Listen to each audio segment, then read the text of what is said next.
Hello, magandang hapon sa inyo lahat. Binabati ko ng magandang hapon si Jenny Vibes, tama ba? Amelita, Otsur, hello. G1, magandang hapon. Ayun, si Jessica. Naririnig niyo po ba ako? Magandang hapon po sa inyo lahat. Magandang hapon. Thumbs up nga po kung naririnig po ako.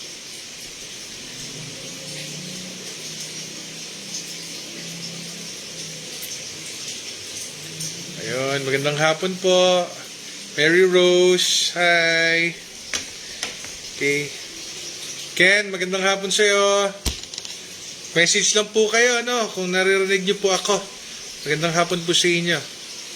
Diana, magandang hapon. Sir Alan, magandang hapon. Ayun, si Gretchen, hello.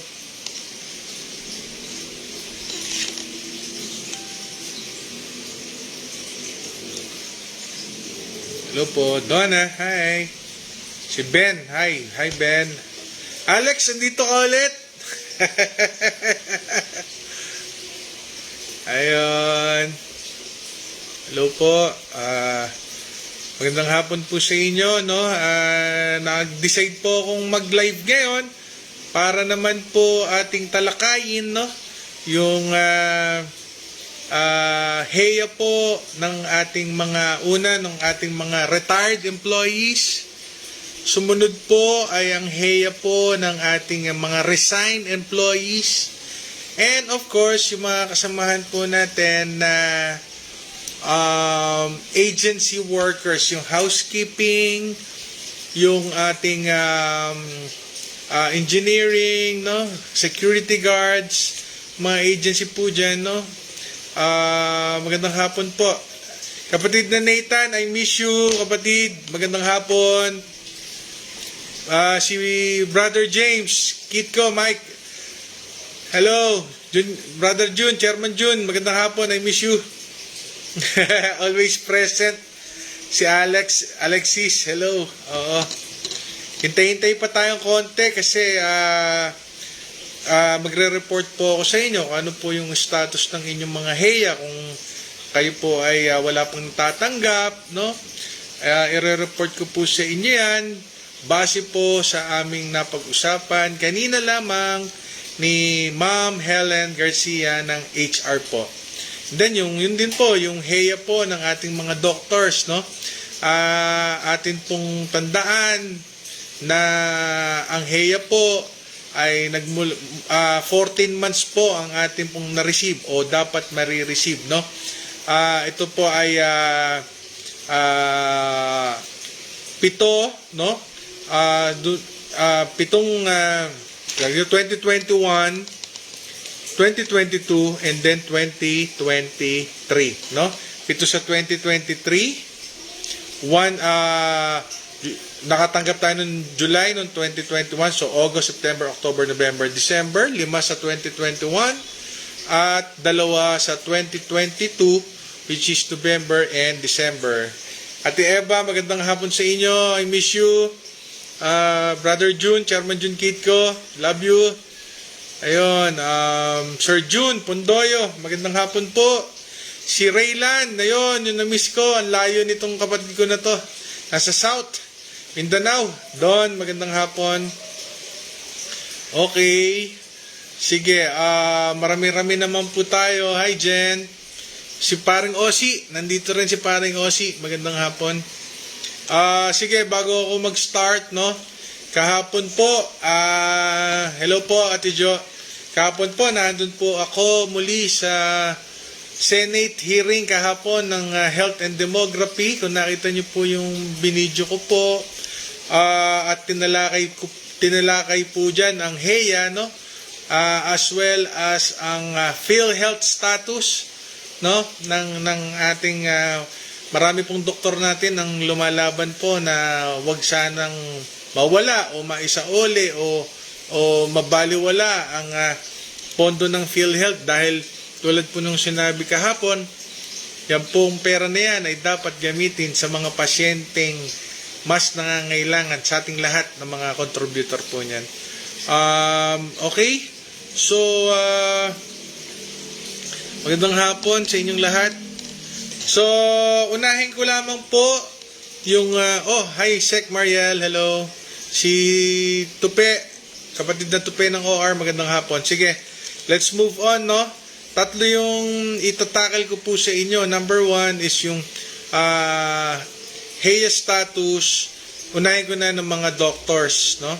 Na qualified, again, na nag-duty dyan sa mga panahon ng pandemic since 2021 of July until July of 2023. Based po sa binanggit ni Ma'am Helen sa akin kanina, ang pera po o ang health emergency allowance ng doctors po na entitled po dyan ay ang nag-aasikaso po ay ating finance department, no? So sila po ang mga bahala dyan. Kaninang umaga po, inuulit ko po, no, sa mga doctors na nandyan, basta entitled po kayo, dyan po, Attorney Jen 2, magandang hapon po, buti po nandyan po kayo. Kapatid, nandito po si Attorney Jen 2 ng UPHAP. Magandang hapon po sa inyo, Attorney. So, sa mga doctors po natin sa Makati Medical Center, as of today, kay Ma'am Helen, inaasikaso na po yan ng ating finance department. Minessage ko po si Ma'am Helen kaninang umaga upang alamin sa kanya kung ano na ang status ng HEA ng ating retired employees, kasi ang dami nag-message po sa akin dyan. Sila Kawili, si Kuya Boy Toledo, si Chairman Edgar Villamil, no, sa mga retired, no. Ang sabi po sa akin ni Ma'am Helen, inuna muna, syempre 2 days ago ni-release yung HEA ng mga employed tulad ko. No, yun po ang unang nilang ginawa. Nag-email sila, and then nung 20, nag-email sila ng 19 ng gabi, and then nung 20 po, inirelease na po ang ating 14 months HEA. Sumunod po dyan, ang sabi ni Ma'am Helen, inuna tayo, and then ngayon, inaasikaso na po nila ang mga retired employees, yung HEA ng retired employees, no? Sa mga retired employees po, at sa mga resigned employees, base po sa kanya, siya po ay magpapadala ng registered mail, hindi po email. Magre-registered mail po siya. So, hintayin po nating dumating yung pong mail na yan sa inyo pong mga tahanan, I think, no? Registered mail daw po ang ipapadala po sa inyo. Yan po ang sinabi niya. So, abangan po natin. Hindi po email, no? Ganun din po yan sa mga resigned na empleyado, no? Yan po. So, una, sa doctors, inaasikaso na po. Dahil nasa Makati Med sila, i-email sila. Ngayon, sa mga resigned and retired employees, magpapadala po ng registered mail po ang ating HR sa inyo. Yun po ang proseso. Ngayon, pagpunta naman po sa mga agency workers po natin, tulad ng binanggit ko po, security guards, housekeeping, as well as yung mga engineering department natin, ito po, makinig po kayo maigi. Number 1, ang HR daw po ng inyong mga agency ang magdi-distribute po sa inyo ng inyong mga HEA. Sapagkat ang HR po, ito po ang proseso ang inyong pong HR sa inyong agency, sila po ang nagpasa po sa HR ng Makati Med ng mga qualified employees na makaka-receive ng HEA. Ngayon, ang gagawin po ng HR, para po malinaw po sa inyo, ito po ay isa sa dapat nating ipasalamat. Dahil sa 341 million plus na nakuwang pera ng HEA para sa ating 4,000 employees, sinabi po ni Ma'am Helen na kasama na po tayo lahat doon. Sa budget na yun, wala pong hindi makaka-receive. Mula sa doctors, retired employees, resigned employees, and agency workers for as long as nag-duty ka ng 2021 ha, until 2023. Ngayon, ang sabi ni Ma'am Helen, ang gagawin ng HR ng Makati Med sa agency, sa HR ng agency, ise-send back po doon sa inyong mga HR ang cheque para sa inyong mga HEA. Mga kapatid, pakitutukan po yan, lalo na po sa agency ha, sapagkat ang sabi ni Ma'am Helen ng HR, sila po ang magre-receive ng cheque galing sa HR natin. Number 1, tanungin ninyo sa HR ninyo, sa agency na umahawak sa inyo kung dumating na yung cheque. Walang cheque from HR ng Makati Med papunta sa inyo para i-distribute na po sa inyo yan. No? Dapat po, kung kayo po ay nahandyan, ng 2021 of July hanggang 2023 ng July ng 2023, kinakailangan meron po kayong heyang matatanggap, no? Huwag po kayong mag-atubiling mag-message sa akin dahil kung hangga't kaya ko pong sasagutin ko po yan. Pero may mga ilan po na mga duty sa department ko na housekeeping na nakasaksi na pinatawag ko po ang mga head po ninyo sa housekeeping para i-remind sila na kinakailangan ang mga pangalan ng mga housekeeping na entitled sa HEA since 2021 until July ng 2023, wala po dapat maiwan ha. Kasi yun po ang proseso. Magbe-base po ang ating HR sa Makati Med sa sinabit na pangalan ng inyong mga HR sa inyong mga agency para makakuha po kayo. So malinaw po yun. Masayang-masaya po ako doon sapagkat sinabi ni Ma'am Helen kanina sa akin na sa 341 million na nakuha natin, lahat po kayo ay meron na rin, katulad naming mga regular na empleyado. Huwag po kayo malilito. Ngayon, may pakiusap po ako rin sa inyo. Magsabi po kayo sa akin kung ayaw po kayong entertainin ng HR ng agency ninyo pag nagtatanong kayo ng HEA ninyo. At a-actionan po natin. No?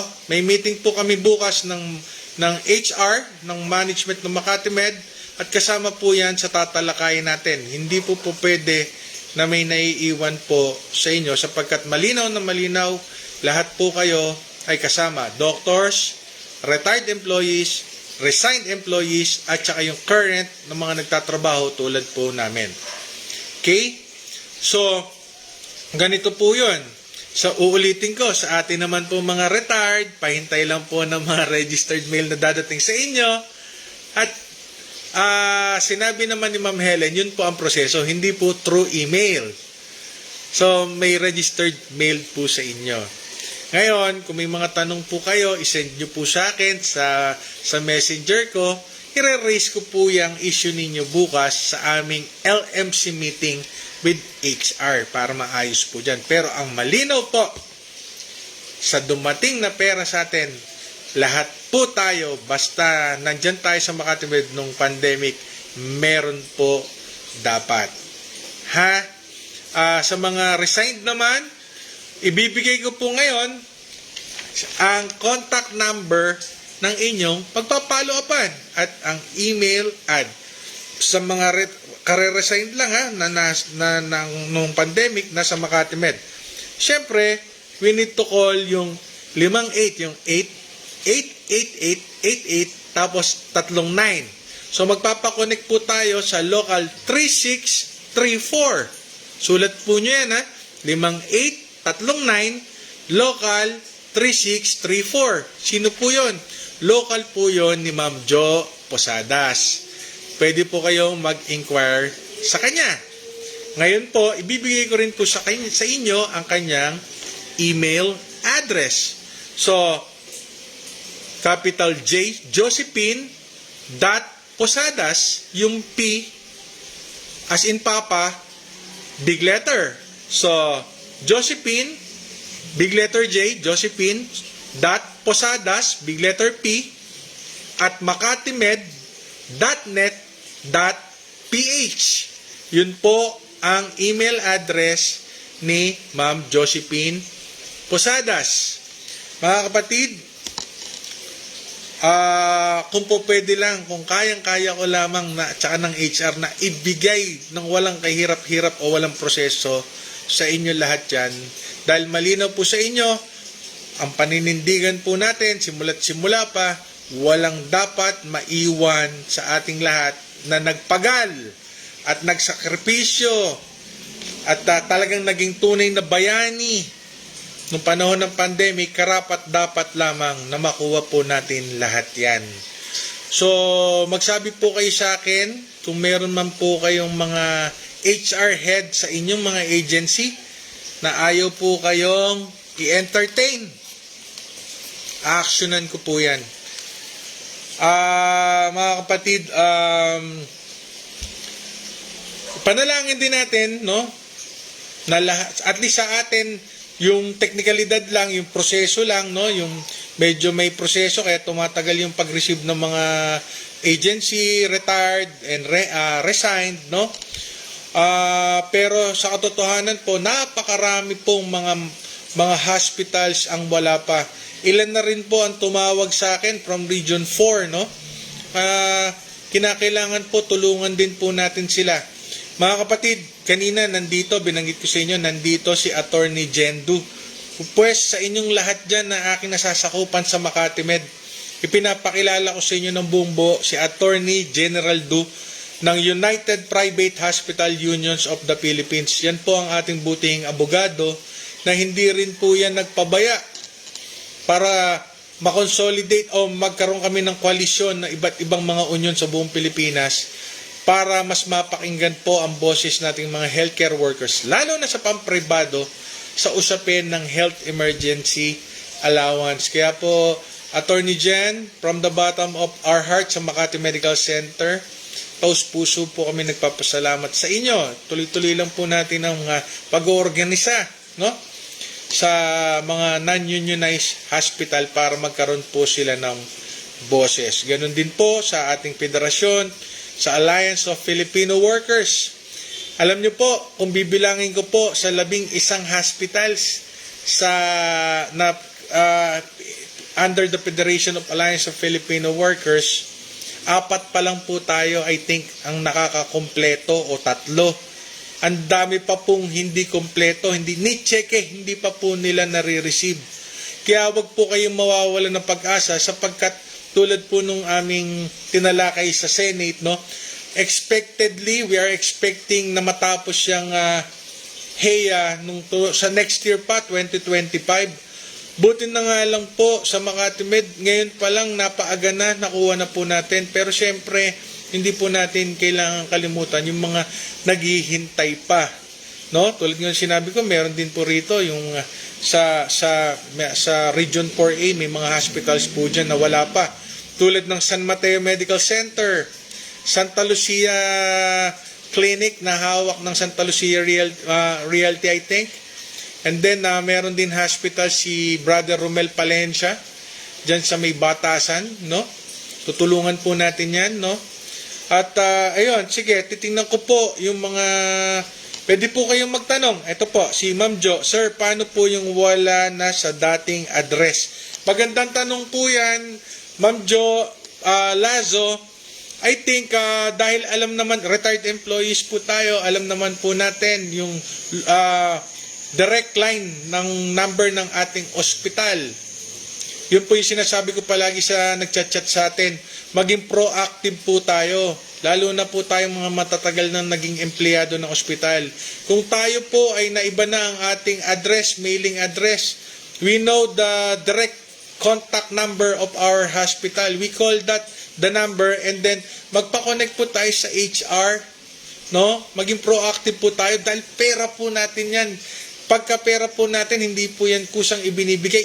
Kailangan nating trabahuhin. No? Tulad po ng ginawa natin sa Senate, UPHAP and ng AFW. No? So, sa tanong po ni Ate Jo, kung wala po kayo sa... Ayan, kay RJ, magandang hapon. Kay Ma'am Jo, ang tanong niya, una, iba na yung address, tumawag po tayo sa ating ospital. Inform po natin ng HR na iba na po ang ating address, doon po nila email agad.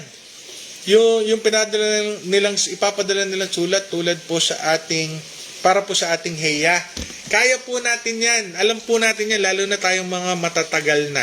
So, dito po, kay RJ naman, yung mga nasa abroad, nag-message siya, paano yung mga nasa abroad? Well, kung may email address kayo, tulad ng binigay kong email address ni Ma'am Jo Posadas kanina, i-email nyo, RJ. As well as, kung kaya nyong tawagan long distance, pakitawagan po ninyo. Kasi po, kailangan po natin maging proactive dyan. Kailangan natin maging active dahil yan po ay binigay lang po kaya naibigay na sa atin, kaya wag po nating pabayaan, no? Tawag po tayo, email o tumawag tayo direkta. Kailangan din po natin kahit paano mag-sacrifice para mas mapadali po nating makuha ang ating matagal nang hinintay na heya, no? Dito po, ano ba to? Sino pa ba? May mga tanong po. Sige, magtanong po kayo. Ito, kay Nathan. Ano ba yung kay Nathan? Sabi ni... Wait lang. Mga kapatid, basta ganon. I think, unang mga nakikita ko yung mailing address ko na iba. Sinabi ko po sa inyo, tumawag po kayo sa ospital at i-inform nyo po sila through email and tawag po. Yung mga nasa abroad, same din ang proseso. Ganun din po ang gawin natin, maging proactive po tayo. Inform natin ng ating ospital na iba na ang ating address, no? Yung tanong ni Alex Abraham, kailan po ang timeline ng pagpapadala ng mail? Bukas po ay aking tatalakayin po namin yung time frame. Pero as of today, tinatrabaho po nila ngayon, sabi nila ay yung sa inyo na. So, syempre, it will take time, no? Diba? So, magbigay lang po tayo ng ilang araw, I think. Bigyan natin sila ng ample time. Pero bukas na bukas, dahil may LMC meeting kami, update ko agad kayo in the afternoon. Regarding sa tanong nyo, regarding sa time frame, kung kailan nyo matatanggap yung mga mail po ninyo, no? Sige po, pwede pa pong magtanong. So, yun ha. Naiba yan yung mga dilemma naiba yung address at nasa abroad. Iisa lang po sagot ko dyan, pero bukas ng hapon after ng meeting namin with the management, magbibigay din po ako sa inyo ng hint or ng mga tip kung ano sagot ng management po dyan. Ito pong tanong, paano po sir ang walang mailing address po? Thanks. Amelita Tagura Damasco, papaano po sir kung walang mailing address? I think, Amelita, no, you need to inform na lang the hospital. Kung the hospital or kung agency workers ka, your HR, inform mo sila kung paano kanila mapapadala ng heya mo. Kung saan ipapadala sa'yo. Tayo po ang magbigay sa kanila ng tulungan natin sila paano nila mapapadaling maibigay sa inyo yung inyong heya.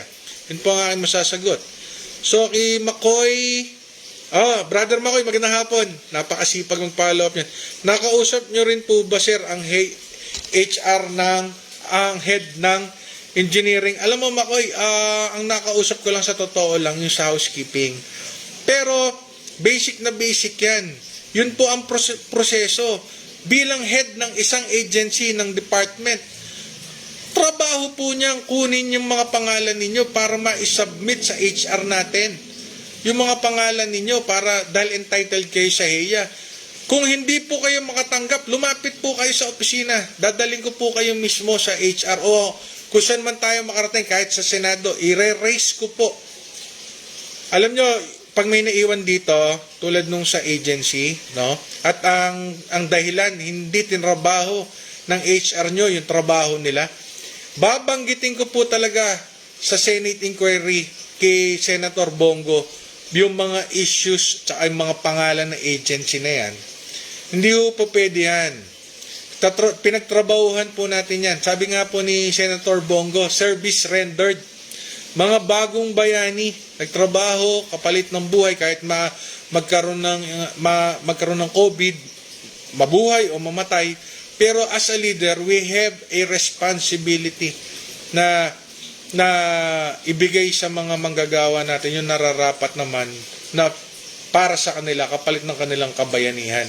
Yun po yun mga kapatid, wala po dapat. Magbigay po kayo sa opisina. Diyan, lahat ng agency office, nandyan lang sa katabi ng opisina ko sa Union Office sa basement. Bagsak nyo sa akin yung mga pangalan yan, tapos sabihin nyo yung reason. Gawa kayo ng letter, surat nyo yung reason, ba't wala kayong heya? Sulat yung pangalan ng agency, tsaka yung head nyo. Yun po yung masasabi ko sa inyo mga kapatid. Kasi hindi naman pa pwedeng ganun lang. Kuya, eto si Raylan. Kuya O. Nasa na? Nawala. Ayun. Kuya O. Send ko po sa'yo. Pwede naman. Oo, pwede naman. Pero pinaka the best po dyan, tulad ng binanggit ko ha. Kung kontakin nyo yung HR natin. Binigay ko po yung email tsaka yung direct line nila. Banggitin po natin, no? So, sige po, mahaba po ang hapon natin, makapagkwentuhan tayo.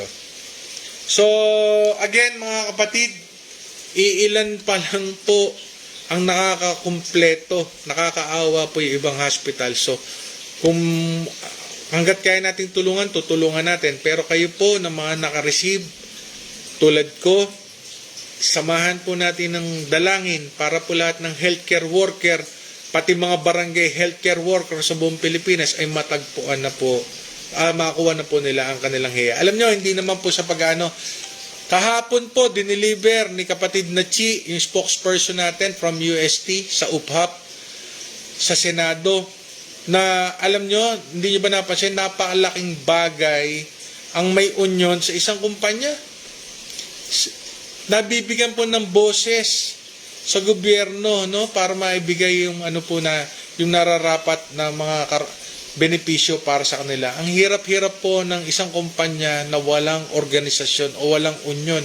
So ang AFW po at ang United Private Hospital Unions of the Philippines po ay very much involved sa pag-organize po ngayon ng mga hospitals para magkaroon po ng union. Kita nyo naman, wala pong union na illegal, wala pong union na rebelde. Sino po ang madalas ang pinapatawag sa gobyerno? Mga legitimate trade unions tulad po sa hospital. Kaya po, kung may mga kakilala po kayo sa hospitals na walang union, tulungan po natin, ilapit nyo po sa akin, sa opisina, at patutulungan natin sa Alliance of Filipino Workers as well as sa United Private Hospital Unions of the Philippines para magkaroon po sila ng union at magkaroon ng mas magandang benepisyo sa kumpanya man o sa gobyerno. Ito si Jamie Gabriel. Hi Sir O. About po dun sa like me na nasa abroad na, I still haven't got my HEA from July to December 2021. Well Jamie, hello. Good afternoon sa'yo. Ayun nga, no, tulad ng sinabi ko kanina, alam ko, Jamie, alam mo naman yung proseso of yung step by step, no? Number one, from our managers o team leaders sa department. Kung entitled tayo, dadali ng name natin sa HR, and then si HR mag-upload sa DOH, no? Kung nagawa na po yan, yung proseso na yan, I think we need to communicate with our HR, no? Yung direct line tsaka yung email, pero mas maganda, Jamie, tawagan mo na agad para masabi po natin, mai-inquire po natin kay Ma'am Jo Posadas kung ano po ang status. Alam nyo kasi meron pong appeal. Up to now meron pa rin pong appeal. Yesterday tinakil po yan ni Yusek Bravo ng DOH, no? Na meron pa rin pong for appeal, mga naka-for appeal, no? Huwag niyo pong pabayaan dahil pinaghirapan po natin yan. Ang makakatulong pa rin po sa atin, ang ating minamahal na, sino? HR department. Kasi sila po ang magbibigay ng appeal sa ating DOH, no? Makipagtulungan po tayo sa ating HR. Pero kontakin din po natin ang ating head. Alam nyo, bibigyan ko po kayo ng example. Ang aking butihing boss o head na si Sir Ace Salazar, no? Sa triage unit sa emergency department ko, sa bahay ko, sa emergency. May lumapit po sa kanyang staff nurse namin na hindi po nakakuha noong 2021. Alam mo, bilang magaling na leader tulad ni Sir Ace Salazar, no? Tumawag siya sa akin. sinabi niya sa akin kung paano niya matutulungan. At yet, binanggit ko sa kanya, Sir Ace, kung meron naman po kayong file na ginutin ng empleyado yan, year na yan at wala siya na-receive, tulungan po natin bilang manager, bilang team leader, iakyat yung kaso niya sa HR para si HR matulungan po ni yung empleyado na hindi nakakuha na makapag-file ng appeal sa ating DOH. Ganun po dapat ang mga leader, mga kapatid, no? How much more yung mga leader o head ng agency na alam nilang walang union, walang boses, dapat ang tumatayo sa kanila bilang mga spokesperson nila, sila na mismo para hindi maiwan yung kanilang mga nasasakupan o kanilang mga tao. Tulad nung ginawa ni Sir Ace kanina, tinawag sa akin, ang galing. So, kinorstro ko sa HR. Tutulungan ni Sir Ace. Ganun po dapat. No? Sige, meron pa po ba? Si Sir Jun, walang anuman po, Sir Jun Pondoyo, wala pong problema yon, no? Sa Makati Med po, habang ako po at ang ating union ay inyong pinagtiwalaan bilang inyong leader, yung buong leadership ko from executive officers, from my shop stewards, my committee heads, lahat po yan proactive. Iisa po ang mindsetting namin.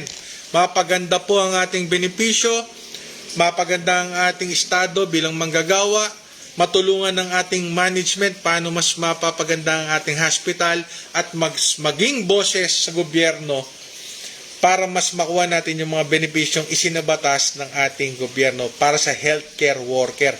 Yan po ang mindsetting ng ating union ngayon under my leadership po. Kaya po binuksan po natin ng ating opisina hindi lamang po sa members, bagkos ay para po sa lahat dahil sa Makati Med po, number 1 hospital with the heart. Kung talagang tayo po ay nagmamahal sa ating ospital, tinuturing po natin lahat ng manggagawa dyan bilang kapamilya. Wala po tayong pinipili. So, ayun po. Meron pa po ba kayong mga tanong? Siguro nasagot ko na, no? So, i-finalize ko po, ha?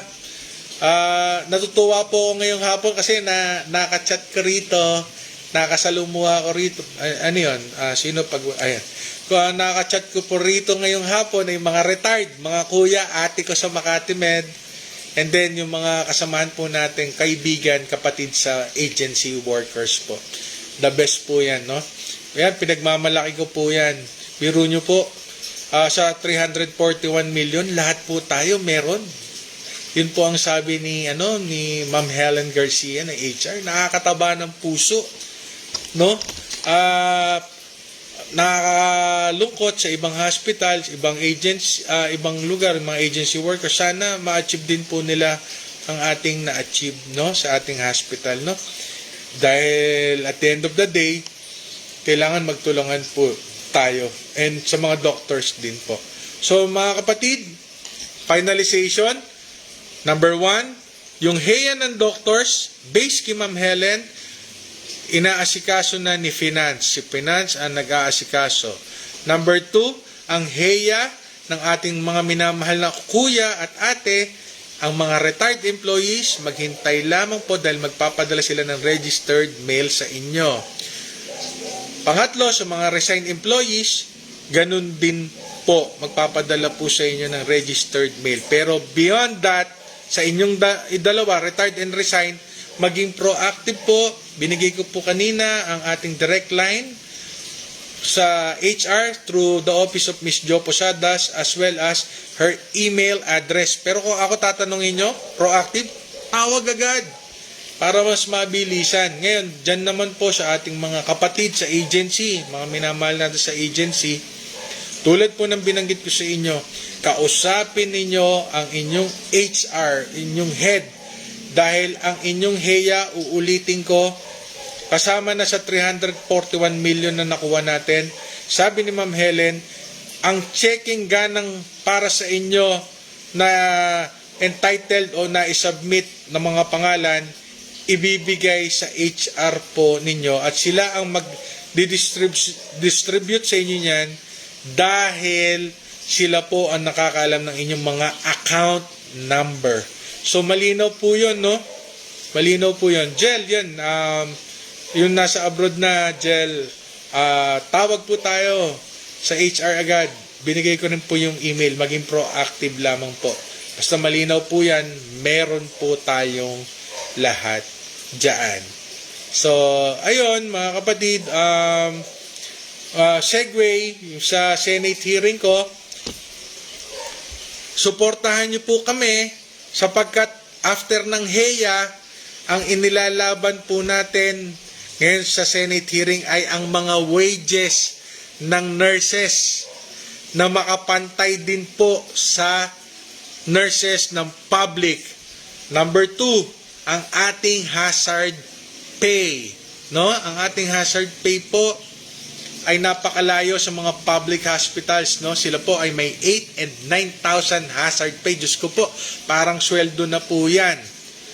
Pero sa private, depende pa sa CBA, depende rin po sa kung special area, kung hazardous yung area mo, 300 pesos. Suportahan nyo po kami dyan. Ngayon din po, may niraise po ang ating spokesperson ng UPHAP. Yan po yung mga nire-require po ng bawat lungsod ng Makati Health. Sa atin, Makati Health, sa kanila sa Manila. Yung ang usapin po niyan ay binrot up sa Senado upang ipaalam sa kanila na tayo po ay meron na pong mga annual physical examination bilang healthcare. So, antabayanan po natin yan kung ano po ang magiging kahihinatnan po niyan. At tulad po nung video ginawa ni Senator Bongo, no? Good thing na meet po natin siya at naging kaibigan na po talaga natin siya, no? Sabi nga po niya sa video, talagang sa Makati Med kino-congratulate niya po tayo dahil successful po natin nakuha yung HEA. Pero tandaan niyo po, dahil kaibigan po natin siya, kung meron man po dito ang hindi makakatanggap, ganun din po natin kadaling maipaparating sa opisina niya at sa Senado kung meron mang hindi magandang nangyari sa HEA ng mga recipient nating mga kasamahan, lalo na po sa agency po. May tanong po dito si Mary Gold Aresta. Sir O, kapag resign na po ba, may tax pa din ang HEA? Mga kapatid, tinakil po yan second to the last meeting ko sa Senate. Mismong si Senator Ralph Recto ang sumagot po niyan at ang ating Department of Budget and Management, no? But si Senator Ralph Recto, siya po ang author ng train law, no? Ano po yan? Meron po talaga sinabi po doon. So, basta pera ng gobyerno, wala tayong magagawa. May tax po talaga. Pero ang tingnan na lang po natin, yung brighter picture po niyan. No? So, ayun po. Jel, wala kang email. Ano ba yan? Tawag na lang tayo. Yung binigay kong number sa HR, ha? So, tsaka direct line po doon. So, ayun mga kapatid. Maraming salamat po sa inyong lahat. At patuloy nyo pong suportahan ang ating union sapagkat sa Makati Med po, proud na proud po akong sabihin sa inyo na tayo po ay may magandang benepisyo through our collective bargaining agreement. Next year, early next year, after nitong HEA, magpo-focus na po ang buong liderato ng ating union para sa another wage increase natin next 2 years natin, mga kapatid. Another increase sa wages, another increase sa medical benefits, at pagpasok po ng BER, magpapadala po kami ng mga survey forms sa mga shop stewards po natin per department. Isulat nyo po doon yung mga gusto po ninyong mga bagong benepisyo, dagdag benepisyo sa ating mga empleyado sa Makati Medical Center. At kami po ang inyong mga representante bilang union leader, kami po ang maghahain yan sa ating minamahal at ginagalang na management ng Makati Med. So mga kapatid, pagpalain po kayo nawa ng ating Diyos na lumikha mula po sa puso namin, Kuya O, tsaka ang buong liderato ng union, sa Alliance of Filipino Workers, as well as sa United Private Hospital Unions of the Philippines. Andito po kami para ipagtanggol po ang mga karapatan natin bilang mga healthcare workers. Maraming salamat po sa inyong lahat at magandang hapon po sa inyo. Bukas po, may meeting po kami ng management. Iparating nyo po sa amin yung mga issues po ninyo at ilalatag po namin yan sa ating butihing management. Magandang hapon po sa inyo lahat at maraming salamat po sa oportunidad na ibinigay nyo po sa amin para maging representante ninyo at boses ninyo sa ating kumpanya as well as sa ating gobyerno. Maraming salamat po.